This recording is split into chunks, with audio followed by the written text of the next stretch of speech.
Bonjour à toutes et à tous et bienvenue sur le plateau de la 8e édition de la conférence Risque Pays Côte d'Ivoire. Nous sommes en compagnie de l'ambassadrice des États-Unis en Côte d'Ivoire, Madame Jessica Davis-Barr.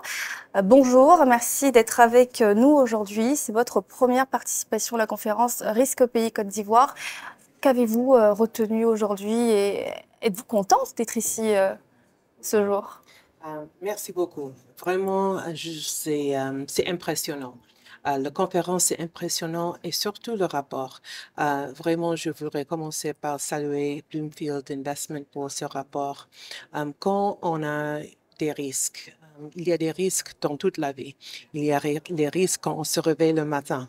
Mais ce qui est important, c'est comment est-ce qu'on peut agir, comment est-ce qu'on peut préparer. Et ce rapport donne une consolidation des données très, très, très importantes et aussi des impressions et en fait des recommandations, pas seulement pour la Côte d'Ivoire, mais aussi pour les partenaires comme les États-Unis.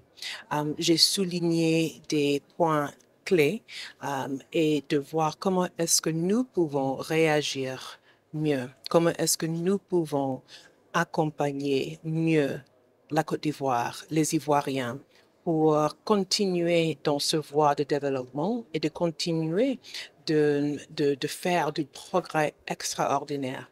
Parce que c'était ça ce que j'ai vu avec pas seulement le rapport, mais avec toutes les personnalités qui étaient là pour avoir un échange franc sur les données, sur l'avenir, sur aussi les opportunités. Et donc, vraiment, c'est un plaisir et un honneur d'être là aujourd'hui. Récemment, les États-Unis ont donc alerté la Côte d'Ivoire d'une probable menace dans le nord de la Côte d'Ivoire, donc une probable attaque terroriste. Est-ce que vous pouvez nous en dire plus en détail sur la menace, qu'est-ce qu'elle représente véritablement? En fait, c'était pas une menace spécifique, c'était pas un risque spécifique.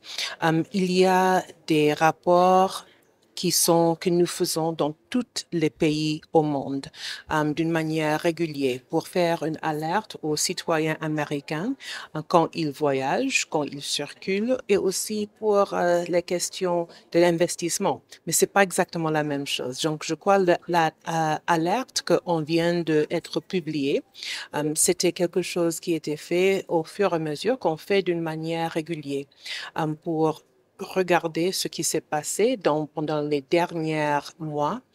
Et ce que nous avons aussi souligné dans cette alerte, c'était qu'il n'y avait pas des attaques sur le pays en Côte d'Ivoire. Et ça, c'est complètement lié aux investissements que le gouvernement et que le peuple fait, surtout dans les régions les plus fragiles. Et donc, ça, c'est une façon qu'on travaille ensemble. Et les États-Unis ont mené des programmes très importants aussi pour cibler les communautés les plus fragiles. Et donc, c'est une alerte et en même temps, c'est une action que le peuple américain fait pour investir avec le peuple ivoirien et dans le nord du pays et aussi partout dans le pays, parce que c'est vrai que la région, c'est dans un moment très difficile, pas seulement la région, mais le monde entier. Et donc le partenariat, c'est plus important que jamais. Justement, dans la lutte contre le terrorisme, comment le gouvernement américain aide la Côte d'Ivoire à lutter justement contre le terrorisme et quels sont les outils qui vous permettent aussi de contrôler ou de repousser des attaques? Euh, Les États-Unis accompagnent la Côte d'Ivoire avec les priorités que la Côte d'Ivoire a définies pour lutter contre le terrorisme. Nous sommes reconnaissants, nos deux pays, nous sommes la même vision qui est pour lutter contre le terrorisme. Nous devons aussi ajouter l'investissement et augmenter la situation socio-économique des personnes, surtout les jeunes, partout dans le pays et dans la région et aussi au monde. Donc, nous sommes en train de travailler de plus pour les relations civilo-militaires, pour l'investissement dans les relations entre les forces de sécurité, les forces de l'ordre et les communautés où ils sont là pour protéger. Et donc, c'est un investissement multidimensionnel.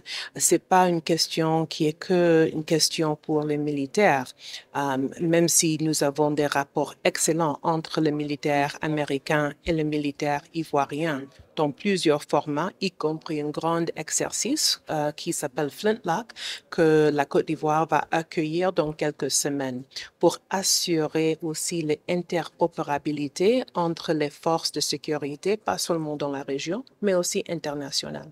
Parce que la lutte contre le terrorisme, c'est une lutte, c'est un combat que nous devons mettre tous ensemble, mais c'est un combat qui commence avec l'investissement au peuple. Toujours en parlant de sécurité, il y a un peu moins de 40 000 demandeurs d'asile, dont 95% de Burkinabés qui veulent s'installer en Côte d'Ivoire. Est-ce que cela comporte des risques pour le pays, selon vous? C'est clair que pas seulement les Burkinabés, mais la majorité de Burkinabés sont en train de quitter chez eux, pas parce qu'ils veulent, mais parce qu'il y a des conflits extraordinaires dans leur communauté. Les États-Unis sont fiers de soutenir les efforts ivoiriens pour soutenir le peuple vulnérable, pas seulement les Burkinabés, mais aussi les pays hôtes au nord du pays. Nous sommes le plus grand investisseur avec le système uni pour accompagner ces communautés pendant ces moments difficiles. Et c'est vrai qu'il y a des risques qui sont élevés, mais aussi il y a des opportunités pour accueillir, comme la Côte d'Ivoire a fait depuis le début de son histoire, d'accueillir les personnes qui fuient le conflit chez eux. Mais pour la Côte d'Ivoire et aussi pour les États-Unis, nous continuons à travailler ensemble, y compris en Burkina Faso, pour changer la situation de sécurité là-bas, pour améliorer la situation pour que les personnes puissent rentrer aussi. Merci, Madame l'ambassadrice des États-Unis en Côte d'Ivoire, d'avoir répondu à mes questions. Merci beaucoup. En fait, merci beaucoup pour cette opportunité et vraiment pour l'opportunité de continuer à avoir des échanges francs et d'avoir les échanges avec les acteurs de gouvernement, le secteur privé, la société civile, des jeunes. J'ai vu des étudiants ici aussi et c'est ça ce qui est le plus important, c'est de continuer le dialogue et c'est un honneur de participer. Merci.